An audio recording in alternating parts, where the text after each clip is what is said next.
Hello and welcome to another fantastic streaming. It's always great fun. As you can see the enthusiasm on my face, it's past 9 p.m. here in London. We've got lovely weather, not too disturbed by the sun. And let's focus on some of the grammar things in the first part, and then we'll have a short break, and then comes the second part. So let's see. As you can see, I've prepared some things. You can call them things. So one question is that sometimes it's difficult to find the root of a conjugated verb in the dictionary. And taking a word from the last streaming felkarikázzuk, what would it mean if I change to lekarikázzuk? Right, yeah, that is, first of all, that is quite a brilliant question, because it tackles one of the most complicated and vicious things in the language, which is, what if I take a word that has all sorts of conjugations, suffixes in the front, prefixes in the front, suffixes in the back, and then I decide to change tiny bits. Now, I would, if you are not familiar with the attachments, which to find the root, as a Hungarian, for me it's usually the exact opposite as to someone who learns Hungarian, who's learning Hungarian as a second language, because for me I know all the words already.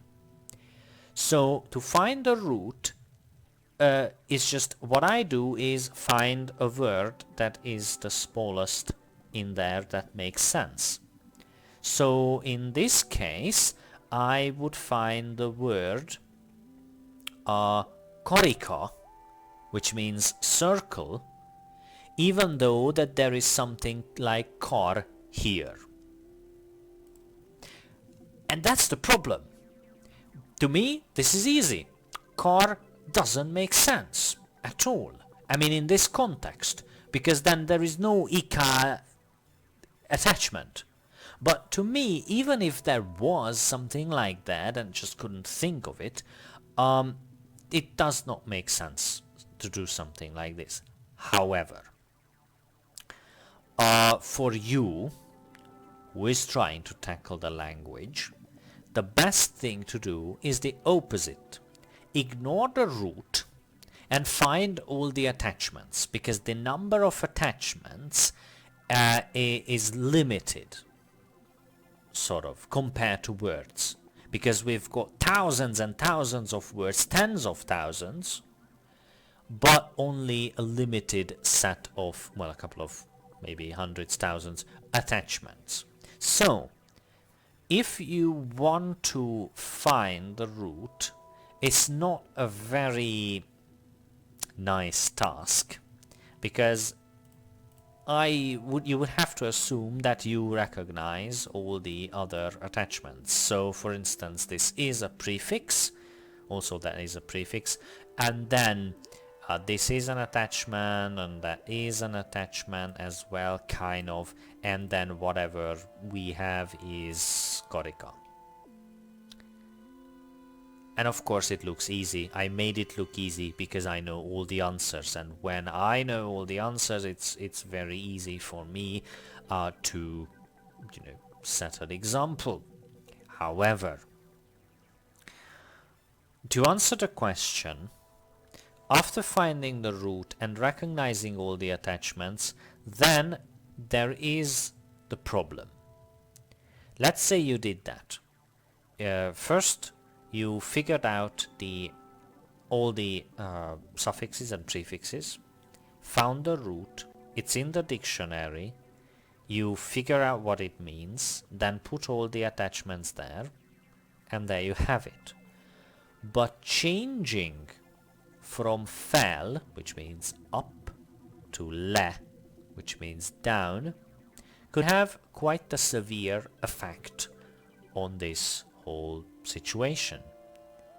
So in this case, I would have to say that it just doesn't make sense to put down, because that's something English calls a phrasal verb, although it's not a very good explanation in the sense that in English a phrasal verb means that there is a whole phrase connected to the word. But just like you have to learn them because they don't make sense. So for instance, if you learn get up, which means to sort of get out of bed, and then you learn get down, they have nothing to do with each other. So there are lots of words in Hungarian that are like that. It's not the majority, there's nothing to worry about, but sometimes you meet these kind of words. But so the second part of my answer, that finding all the attachments and try to recognize them, that's the best course of action you can do to find the root.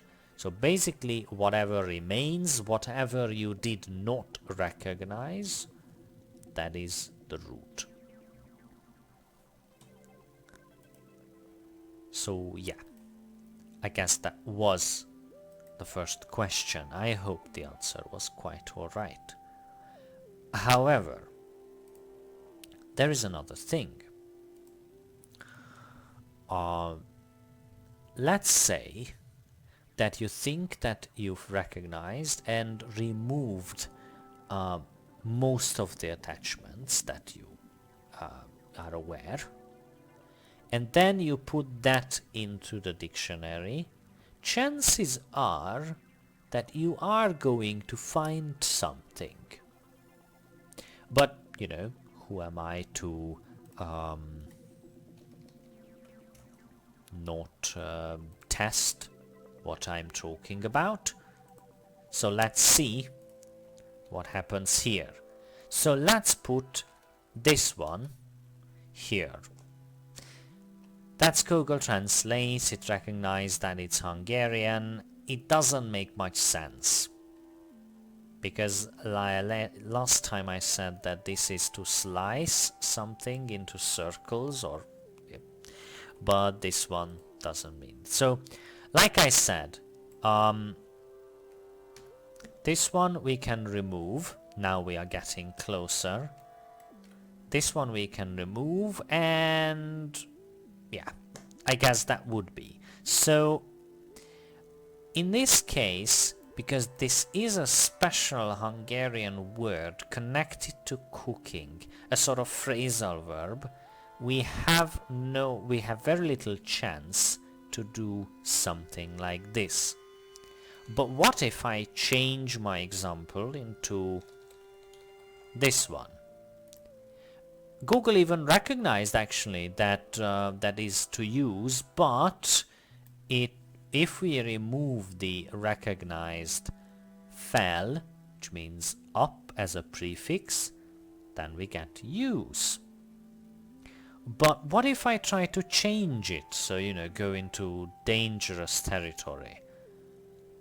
This doesn't make sense. Luckily I can trust Google Translate as much. What about this? No. So that one makes sense. So in a way, Google Translate, in my opinion, is quite good when it comes to helping you with trying out this sort of stuff, this finding the root and playing around with words. That is my suggestion.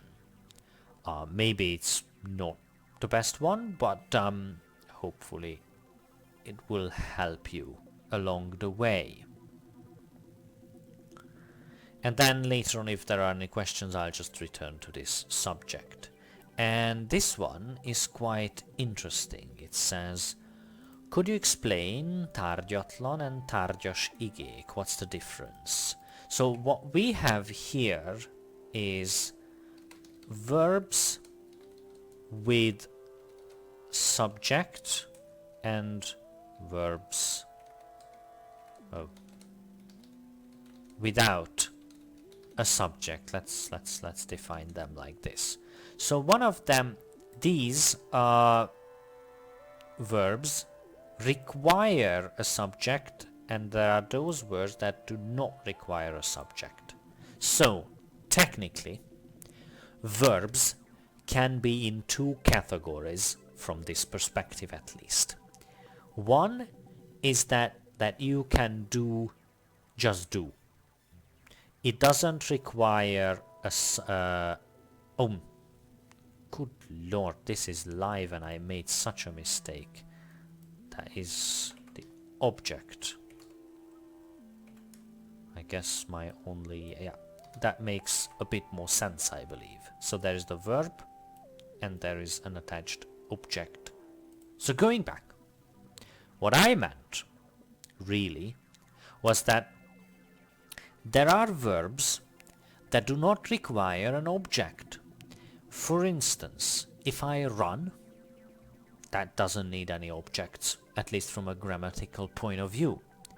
If I bake, that does not necessarily. You could attach an object to it, like I bake cake, but it's not really a requirement.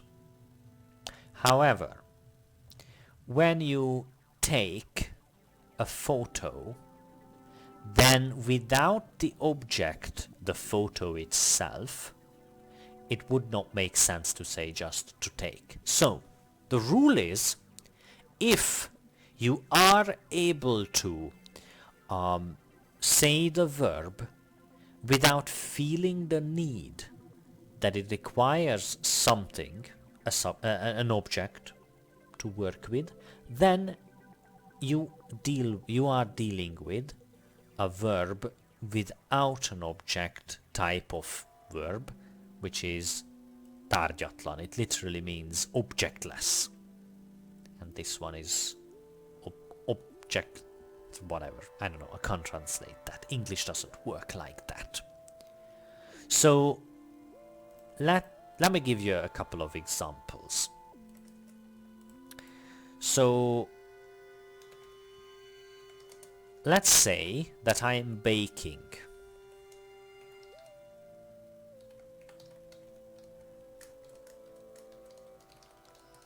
If someone calls me on the phone and asks me like, hey, what are you doing? And I say, sütök, means baking. Then they will probably be satisfied with this. But if you say something else, something that something like this, I am looking at, then you must say what you're looking at.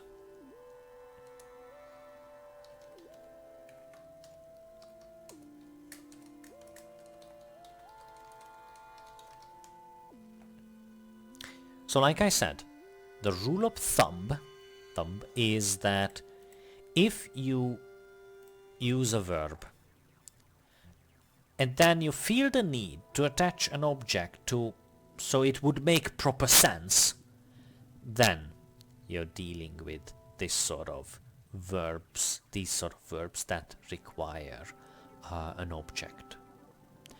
Now, there is a whole chapter in the Hungarian grammar book about all this.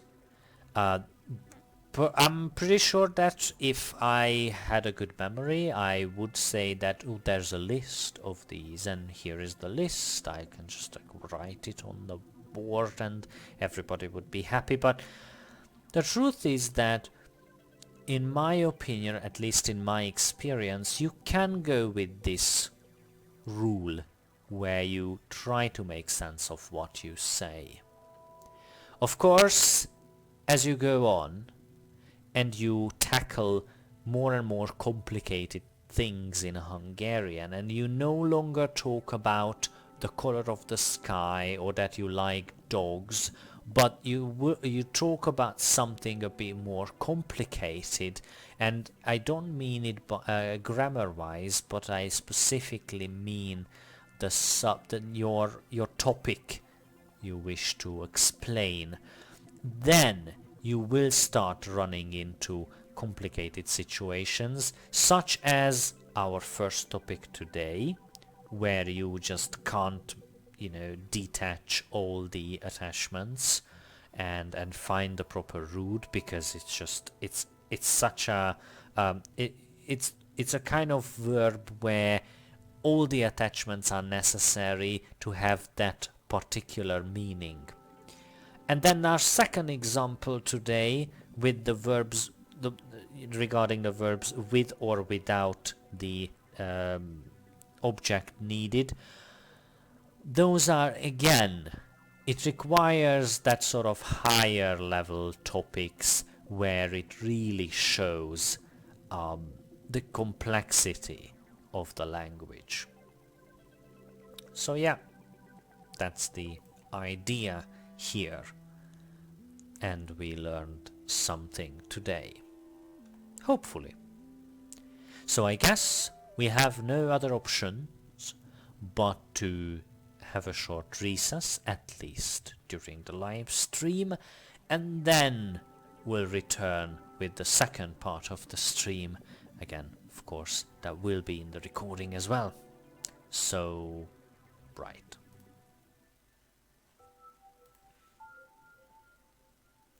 Okay, what other questions do we have? Well, from the root of this word I could understand that was something wheels, but this gave me right, yeah, you're right, yeah, right.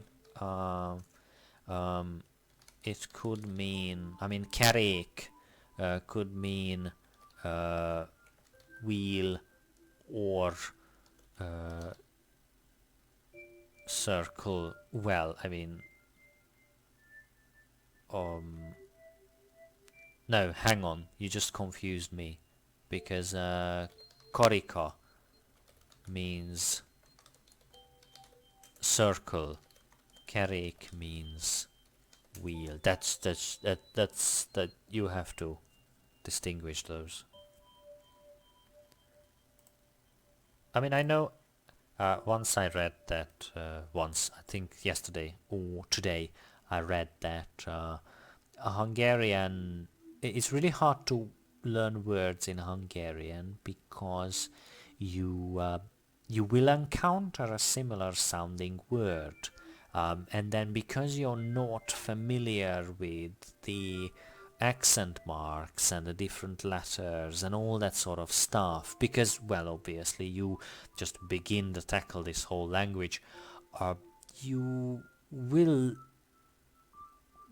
you can get confused and you will mix those words. So yeah.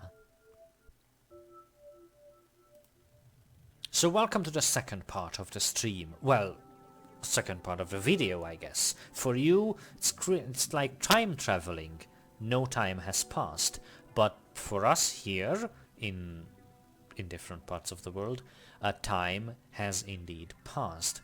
Minutes, I know. Anyways, so just think about that this is, if you watch the recording, this is basically time traveling. You traveled forward in time, but also you are watching this in the future, so technically you traveled back in time already, so I'll just let you figure it out. Anyways, so I have a question. No, technically somebody else has a question, but I have the answer, hopefully. So what's the difference between vicces and vidám? And that's has a very easy answer. Vicces means someone is funny, or something is funny. And vidám means someone is happy, or something is happy. Let me give you an example. So Béla vicces, which means that he is funny, probably he's telling jokes. Béla vidám which means that he's happy, really happy. And then when you come across a word such as Vidam Park, that is literally means happy park, which in a normal translation in a normal world would be like a ballpark, if that makes sense, or a amusement park, you know, where you have the rides and all the crazy stuff that you go on. Not the slides, because that would be a water park, but you know what I mean. Probably you know better what I mean. I'm just talking whatever. And then of course here we have a late question, just a late entry to this whole game of questions.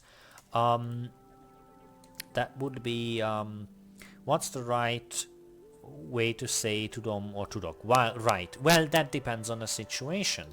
Tudom, definite, means I know that particular thing. Tudok, indefinite,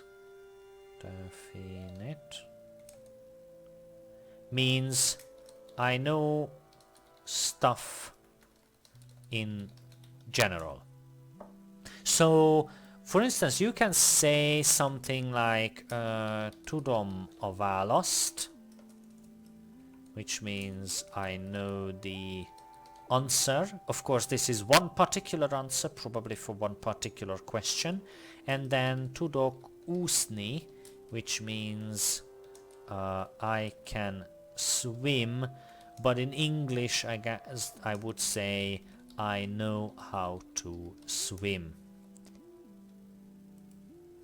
Because this one also means ability to do something. Now I'm out of space. Oh, there you go. So this is a great example of how English and Hungarian can be so different. We use the word to know in different situations with different meaning behind the word. In English, you use can or to be able to, but also you use I know stuff for information, knowledge. But for us Hungarians, it's all knowledge. Knowledge how to swim, knowledge how to answer questions. So that's all. And I guess that this was a question because I live in London now. That what's the difference between the British and Hungarian character? I'll have a short answer for that. So basically, British and Hungarian are both different cultures with different origins, and they had very little interaction in the past. So historically, we are very different. So Hungarians like to think of themselves or explain themselves as more honest than their British counterparts.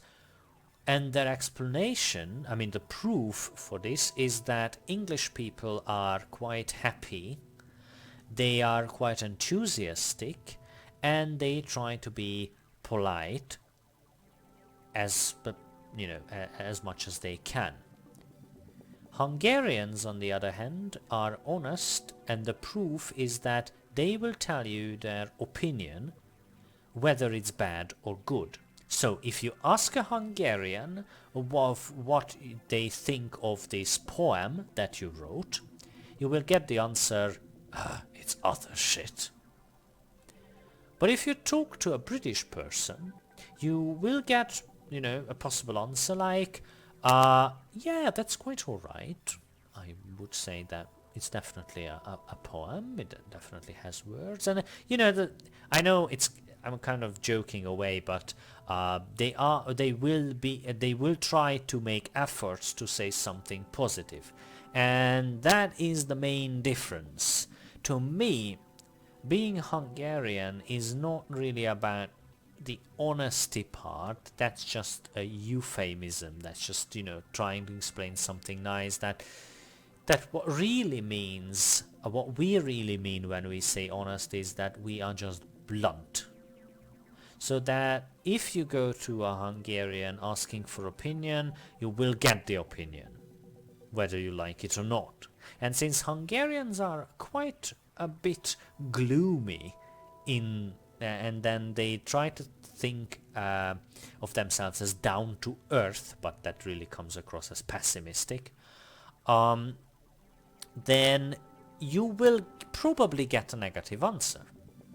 And then if you talk to a British person, you will probably get a positive answer, but that could mislead you, thinking that, oh wow, this is great, I've got a great poem at hand, but then you don't. However, for different situations, I find that this kind of like two different cultures are like good.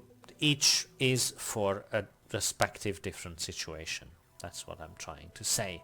So I have the luxury of being able to think in English about stuff and think in Hungarian about stuff, and I would never pretend that I'm British. That's not what I'm saying, but I do speak the language which has the origin of making you try to be positive. So if I want this kind of positive, efficient thinking, then I'll go with British, probably. If I want this kind of like a bit pessimistic or realistic, down-to-earth thinking, then I will probably go with Hungarian. Also, cursing. That has just, Hungarian went way overboard with that one. So yeah. Another example would be if I go into a supermarket here in London or in any parts of the country that I've been, then probably I will see someone smiling and trying to help and whatever, even if they are having a bad day. In Hungary, if you go to a supermarket and the cashier or whoever you encounter has a bad day, you will figure it out after 2 seconds. Mark my words. So yeah, some people love the honesty or being, blunt about things. Some people love the pretense happiness, which is often genuine. I mean, being British doesn't mean that you have to pretend. Sometimes you mean things like that. So anyways, that would be today's that would conclude today's cultural topic, and I believe that we covered quite a lot today, and I'm a bit tired, so let's finish here, at least with the video, and then if anyone has some questions, then the stream will continue for a bit, and then I will just answer questions. So thank you for watching. Don't forget to subscribe and stuff, because I keep forgetting how many subscribers I have. It's not that it matters in a way, but let's see. Oh, come on. Nah, I'm not going to find out real time. Oh yeah, oh my god, it's over 3,000. Can you believe it? Wow. Well, thank you very much for subscribing and being all nice and stuff, and see you next week with another video, or streaming if you can make it. Just remember, you can always go to Facebook, to this facebook.com/Hungarian online, and then you will find events about the streaming. Then I will create an event for every stream. So yeah, there you go. Thank you, and Look at cows.